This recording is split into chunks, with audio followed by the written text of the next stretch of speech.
Hey friends, welcome to this week's video. I'm in Vermont right now, so this is sort of a mobile recording setup that I'm working with here, but hopefully it's coming out alright in terms of the quality.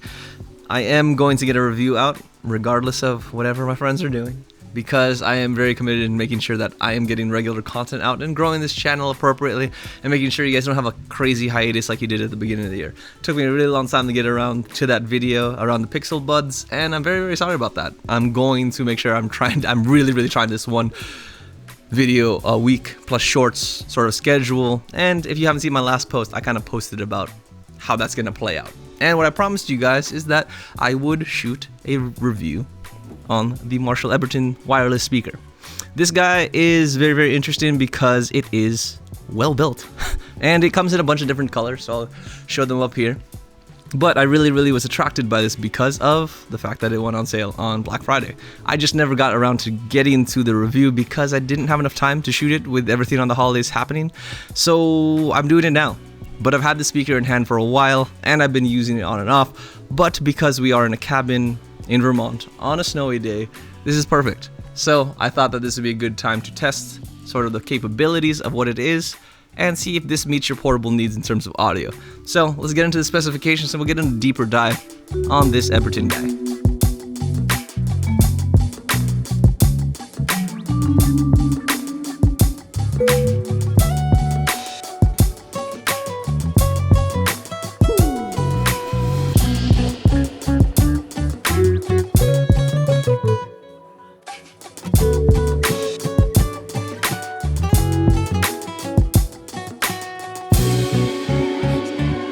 The Emberton is a hand-sized speaker with stereophonic sound achieved through its double-sided design. The speaker rocks Bluetooth 5.0 and gives you a decent projected range of 30 feet. I had no issues with disconnecting even when moving around different rooms in the Airbnb with my phone. It charges via USB-C, and in my testing I got a little bit over the projected 20 hours. While it doesn't have all the fanciest audio features like aux-in, NFC, and advanced codecs like aptX, there's still a lot to love here. From a size perspective, I think it's perfect for parties on the road. It sets up nicely with its curved box lines and simply looks attractive anywhere you put it. It's just big enough to push out some big boy sound while still being packable without having to sacrifice your necessities in your everyday carry. The controls are super simple with a Bluetooth pairing button, an LED panel for battery level, and a centralized button for all your power, playback, and volume needs. The controls are responsive, and the consolidated layout gives the speaker a striking yet clean look. I'm a big fan of this implementation. And in terms of that shell, the speaker is wrapped in a rugged rubber material that gives it a nice texture but also protection for drops and moisture. The speaker is rated at IPX7, meaning it can be submersed 1 meter in water for 30 minutes. These are ideal for hikes, lake trips, snowy mountains, or even something simple like a bathroom speaker. It gave me peace of mind knowing that I could tote this guy around and I could take a beating without getting affected by the elements or mistaken tumbles. So in terms of sound quality, it sounds very nice. I won't say it's like completely balanced. It definitely has a bass boosted signature, but I think that's necessary for speakers like this because they do need to project and they do need to be able to have sort of that depth to make it not sound tinny. And I think almost any speaker that is like palm size or backpackable will need that. And especially because of the fact that it is Marshall, it should have sort of that sort of darkness to it, so the depth is nice. The good thing about it is because it does have that boom, it does project well. And the projection is about gonna get you like something that's like patio. Like, you know, if you have a patio or if you have like a deck, it's definitely gonna give music to everyone on it, but it won't be, you know, like a Party Box 100 or Party Box 1000 where it'll fill the whole backyard or like part of a field. And again, it's a small speaker, you wouldn't expect it to project like that. However, it does project better than most speakers because of its double-sided design. So we found a tremendous use out of this because of the fact that we don't have to position it in the corner of a room, we don't have to worry about everyone hearing it, we don't have to worry about how loud it is. It can actually be at just lower volumes because it does double project, and that's really good for things like card games or like multitasking or, you know, like things like cooking. It's really cool because you can have people cooking, you can have people reading a recipe, you can have people doing prep work all in the same area, and they don't have to worry about not hearing the music. We really liked it for card games because especially for games that are like more app based like Werewolf, it's really cool to have in the middle of the table and everyone hear it clearly. And yeah, it's a nice centerpiece, so I won't necessarily have any qualms with that.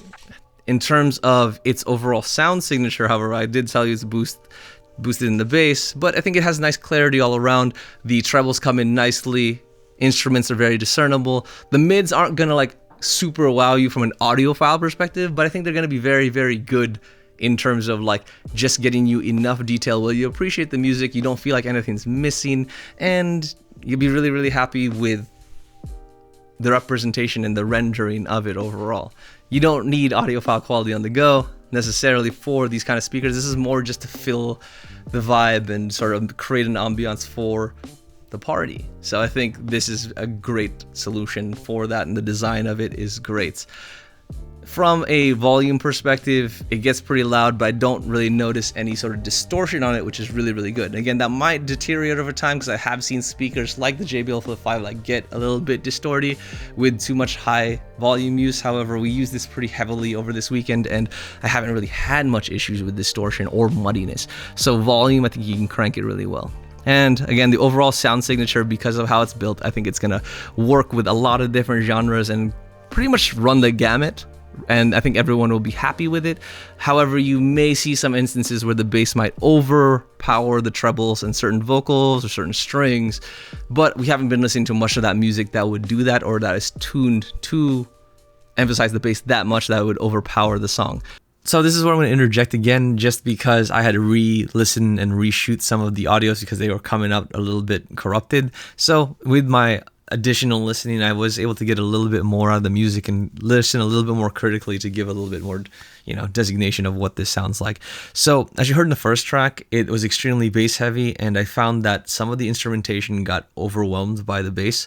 So depending on how the thing is mixed, you may get some different experiences. So I was having trouble finding that separation in the instruments as a result of that strong bass. But if you go over to the last track that we had, which was like Blue Stripes by Jason, it had a lot more stronger guitar line. So it was extremely punchy. It sounded super dope, and it's a lot more balanced because of how strong those guitars came in.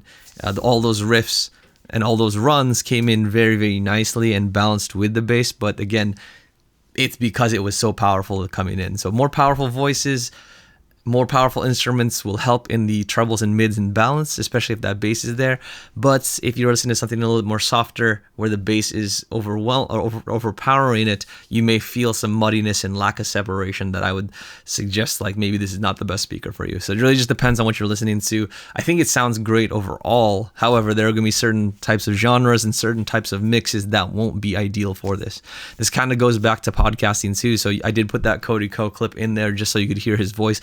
It is deeper than I generally hear him, but it's still detailed, still fine. But that's because he's speaking alone. If he was speaking in sort of like a conversation and the person had a softer tone or a higher tone, he may be overpowering that person's voice just by how that speaker's tuned. So it's going to be a lot harder with podcasts if you're trying to use this just to put in the back of a room and listen to, something on YouTube, conversation, documentary. It's really going to depend on who's speaking and if they're speaking in a room with other people. If it's alone, it'll be fine. It'll sound pretty deep. It'll sound darker, but still sound pleasant. But if there's other people in the room with that speaker, they may be, drowned out by just how deep that sound is rendered of that deeper person's voice. So yeah, that's just some additional analysis that I've kind of heard re-recording some of those samples for you guys. But let's get back to the review. So overall, I think this works very, very nicely. So overall,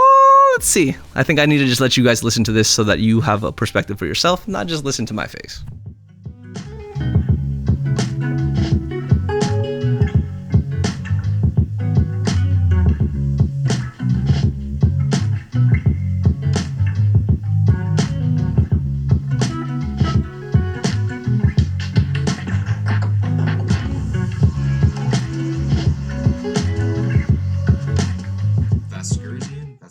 I don't watch sports.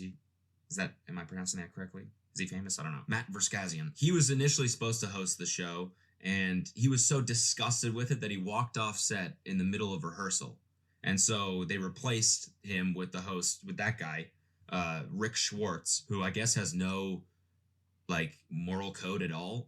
And perhaps the best fact about the whole thing is that the creator stole the idea. There was another one on ABC called The Chair. The creator of that show had pitched The Chair to the creator of this show, but they pitched it as a show where the contestants answered.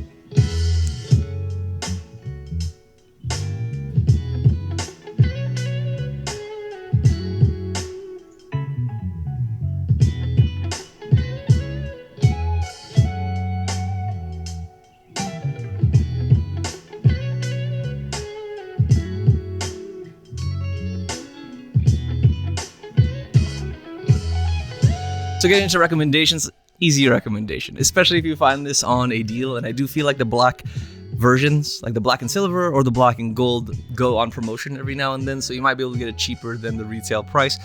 Regardless, I think this is a great speaker to have around you anytime that you're traveling. It's easy to backpack. It's pretty easy to palm. It has a lot of ruggedness to it that you wouldn't expect out of something from Marshall. So I like it. Controls are very, very intuitive, really basic in terms of like the whole layout. So there's not really much to think about, and it's just very, very easy to use. In terms of my personal usage, I used to use a JBL Flip for a lot of my mobile recordings, especially because I used to use that sort of in my jacket pocket on the mountain. But we'll get into the reason why I stopped doing that. But this kind of has surpassed that JBL. Again, it's not quite as waterproof, I believe. I had to double check, but I'll tell you, I'll correct you myself in post. But this waterproofing is still solid for, just toting around, dropping it in water, or like wet conditions. I'm just not sure if it's as waterproof as maybe the JBL Flip 5, which I have floated in a pool before. So there's not much to think about there. So I think that you guys should pick this up if you're in the market for something like this. Other than that, I do appreciate you guys sticking around. Again, I'm trying to get these reviews out no matter what. Even if I have to bring lights, microphone, gear with me, I'll figure out a way to make it work, and I'll try to keep it interesting as much as possible to kind of take you guys along the journey of my usage with this stuff. I wanted to take this on the mountain. It kind of just didn't make sense. There's just a lot of people in the ski lift, but there might be other things that I'm going to bring on, like portable audio devices or Jordan 1s that are waterproof. Bunch of stuff that will be coming on the mountain because I do have a lot of ski trips, so keep your eyes out for that. Otherwise, do check my latest post. I do go over the schedule that will be going until basically the end of March, if you're wondering what's coming up. But if you guys have other things that you want to see after that schedule kind of has expired, definitely leave in the comments. I will be keeping a list of all the things that you guys want so I can make sure I can get around to it eventually. Budget earbuds are the biggest thing in the top of my brain, but I know that you guys have a lot of other things as well that you'd love to see. So make sure you let me know what you want so that you can get the content that you want on this channel. Make it worthwhile for you guys to, like, comment, subscribe, do all the things that you normally do on a video that you like and love. But yeah, I appreciate you guys sticking with me on this channel and being patient with me, because I know waiting on my videos is not the easiest thing to do, especially with how small I am right now. But appreciate every single one of you guys that have contributed to this. What are we at? 1,700 about? Or sorry, 1,270 about. We're 1,700 soon. But yeah, thank you guys. Anyway, as always, I appreciate you. I'll see you in the next one. I also figured I should shout out our hosts for the Airbnb, the Shakespeare family. They have a dope little farm here in Vermont, and yeah, the property is really nice, and it's really convenient to Stratton, Mount Snow, and a bunch of other mountains. So if you're looking for some accommodation in Vermont, this is a great place.